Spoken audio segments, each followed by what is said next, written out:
कौन है मीरपुर का कसाई? फांसी के लिए सड़कों पर उतरे थे लड़के। शेख हसीना के देश छोड़ते ही बांग्लादेश के तेवर बदलने लगे हैं। बांग्लादेश की चाल ढाल सब अलग दिख रही है। उससे अब भारत की दोस्ती दुश्मनी से कोई फर्क नहीं पड़ रहा। तभी तो वो लगातार भारत विरोधी कदम उठा रहा है। पहले उसने बाढ़ का दोष मढ़ा और अब उस पार्टी पर रहमदिली दिखाई जिसने हिंदुओं पर हमले किए, सैकड़ों बांग्लादेशियों को मौत के घाट उतारा। जी हां, हम बात कर रहे हैं जमाते इस्लामी पार्टी की। बांग्लादेश की यूनुस सरकार ने जमाते इस्लामी पार्टी पर से बैन हटा दिया है। साथ ही उसकी छात्र इकाई इस्लामी छात्र शिविर से भी प्रतिबंध हटा है। ये वो पार्टी है जिसके एक नेता के खिलाफ कभी पूरा बांग्लादेश सड़कों पर उतर आया था। बांग्लादेश में भयंकर प्रदर्शन हुआ था और लाखों नौजवानों ने एक सुर में फांसी की मांग की थी। जमाते इस्लामी के उस नेता के बारे में जानने से पहले जानते हैं कि यूनुस सरकार ने क्या तर्क देकर यह बैन हटाया है। बांग्लादेश में जब से मोहम्मद यूनुस की अगुवाई में अंतरिम सरकार बनी है, तब से चीजें बदली बदली नजर आ रही हैं। ऐसा लग रहा है कि मोहम्मद यूनुस को भारत की दोस्ती की जरा भी परवाह नहीं है। यही वजह है कि यूनुस सरकार ने बुधवार को दक्षिणपंथी जमाते इस्लामी और इसकी छात्र इकाई इस्लामी छात्र शिविर से बैन हटा दिया है। इसके लिए यूनुस सरकार ने तर्क यह दिया कि जमाते इस्लामी के खिलाफ कोई सबूत मौजूद नहीं है कि वो टेरर एक्टिविटी में शामिल रहा है। जमाते इस्लामी को क्लीन चिट मिल चुकी है। अब जानते हैं कब और क्यों बैन लगा। बांग्लादेश की तत्कालीन पीएम शेख हसीना ने राष्ट्रव्यापी विरोध प्रदर्शनों के समय जमाते इस्लामी पर प्रतिबंध लगा दिया था।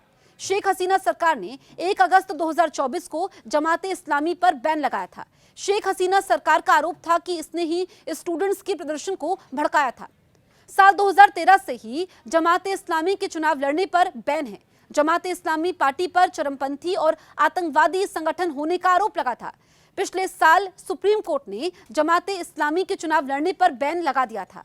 हालांकि अब यूनुस सरकार का कहना यह है कि जमाते इस्लामी पर आतंकवाद निरोध कानून 2009 के तहत लगाया गया बैन हटा दिया गया है, क्योंकि संगठन के खिलाफ कोई खास सबूत नहीं है।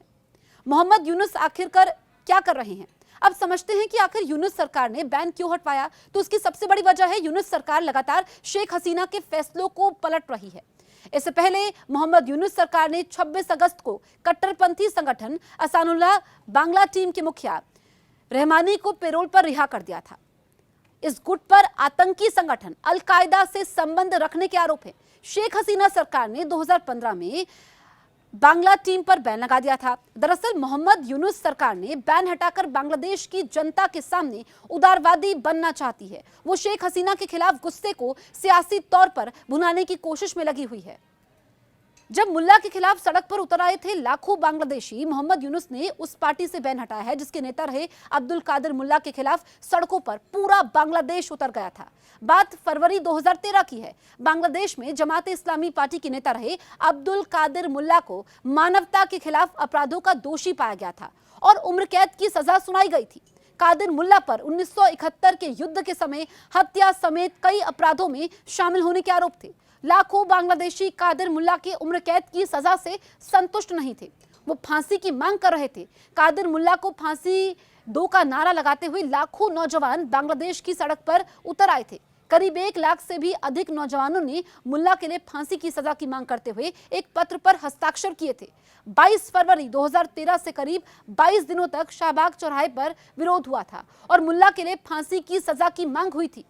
कादिर मुल्ला को कब मिली फांसी ये भी आपको बताते हैं। नौजवानों की मांग का असर ये हुआ कि सुप्रीम कोर्ट ने अब्दुल कादिर मुल्ला को फांसी की सजा दी थी। 13 दिसंबर 2013 को मानवता विरोधी अपराध के लिए दोषी ठहराए गए अब्दुल कादिर मुल्ला को फांसी पर लटकाया गया। अब्दुल कादिर मुल्ला को 1971 के स्वतंत्रता आंदोलन के समय दुष्कर्म, हत्या और नरसंहार का दोषी माना गया था।